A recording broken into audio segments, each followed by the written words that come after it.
السلام علیکم کلاس 7 بیٹا آج ہم حمد کے پہلے شعر کی تشریح کریں گے۔ پہلے جو ہے وہ شعر لکھیں گے اور درمیان میں ایک لائن چھوڑیں گے، اور جن الفاظ کے اوپر میں نے معنی تحریر کیے ہیں اب ان کے معنی بھی تحریر کریں گے، اور ایکسٹرا انفارمیشن ساتھ کچھ الفاظ کے معنی یا ریلیونٹ ایک لفظ جو ہے اس سے ریلیونٹ دوسرے لفظ کے معنی بتاؤں گی، وہ چاہیں تو آپ لکھ لیں اپ ٹو یو، یا اپنے پاس بک پر نوٹ کر لیجیے گا، ٹھیک ہے۔ تو پہلا شعر ہے ہمارا، کوئی تو ہے جو نظام ہستی چلا رہا ہے وہی خدا ہے، دکھائی بھی جو نہ دے نظر بھی جو آ رہا ہے وہی خدا ہے۔ اب ہے لفظ نظام ہستی یعنی زندگی کا نظام، خدا معنی آقا یا مالک، مراد خود سے وجود میں آنے والا۔ اب بیٹا لفظ خدا کے مقابل ایک اور لفظ استعمال ہوتا ہے خداوند۔ خدا لفظ جو ہے وہ اسم ہے، یعنی اس میں ذاتی میں آ جاتا ہے، خود بخود وجود میں آنے والی اللہ کے علاوہ کوئی ذات نہیں ہے، تو اس میں ذاتی میں چلا جاتا ہے خدا اور اللہ دونوں نام، تو یہ کسی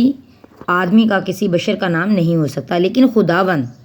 اس سے مراد ہے یا اس کا معنی ہے پالنے والا، پرورش کرنے والا، تو یہ صفت ہے، اور صفت غیر اللہ کی بھی ہو سکتی ہے، یعنی یہ نام رکھا جا سکتا ہے یا کسی کو بولا جا سکتا ہے، جیسے آپ کے والدین آپ کے خداوند ہو سکتے ہیں کیونکہ پالتے ہیں آپ کو، چونکہ یہ صفت ہے اس لیے کسی اور کے لیے یہ لفظ بولا جا سکتا ہے، لیکن خدا کا لفظ ہم ایک ہستی کا نام ہے، یہ کسی اور کا نہیں لیا جا سکتا۔ اور اس کے بعد ہے ہمارے پاس لفظ دکھائی دینا یعنی نظر آنا۔ پھر آتے ہیں ہم نظم کا عنوان لکھیں گے، حمد، شاعر کا نام مظفر وارثی۔ میں نے چونکہ ایک صفحے پر پورا کرنا تھا، میں نے اس لیے جو ہے آمنے سامنے لکھ دیا، آپ اوپر نیچے بھی لکھ سکتے ہیں، اس طرح بھی لکھ سکتے ہیں، دونوں طرح صحیح ہوگا۔ اس کے بعد ایک لائن چھوڑ کے لکھیے گا، نثر، اس کائنات کا نظام یا زندگی کا نظام اللہ ہی چلا رہا ہے، بنا دکھائی دیے بھی وہ نظر آتا ہے۔ مفہوم، زندگی کے نظام کو چلانے والی ذات صرف اللہ تعالیٰ کی ہے، وہ دکھائی نہیں دیتا لیکن مظاہر فطرت کو دیکھ کر اس کی قدرت کا اور اس کے ہونے کا احساس ہوتا ہے۔ اس کے بعد آتے ہیں ہم تشریح پر۔ شاعر اس شعر میں اللہ تعالیٰ کی مدح سرائی کرتے ہوئے یعنی تعریف بیان کرتے ہوئے کہتا ہے کہ یہ کائنات رب کائنات کی ذات کی مظہر ہے، مظہر کا معنی ہوتا ہے ظاہر کرنے والی، مراد یہ کہ اس کی ہر چیز، ہر نظام خدائے واحد کے وجود کی دلیل دیتا ہے یا گواہی دیتا ہے، وہ کسی جسم کی صورت میں تو نظر نہیں آتا۔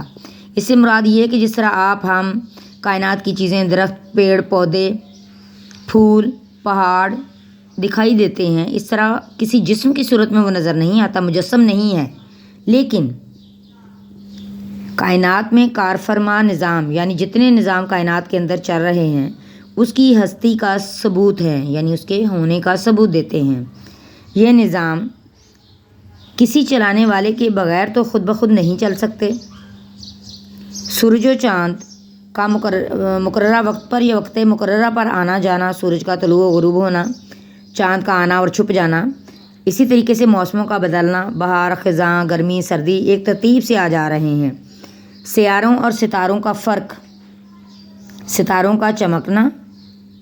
وہ خود اپنی روشنی سے چمکتے ہیں، جبکہ سیارے جو ہے وہ سورج ستاروں سے روشنی مستعار لیتے ہیں، ادھار لیتے ہیں۔ اسی طریقے سے زمین اور دیگر سیاروں کی گردش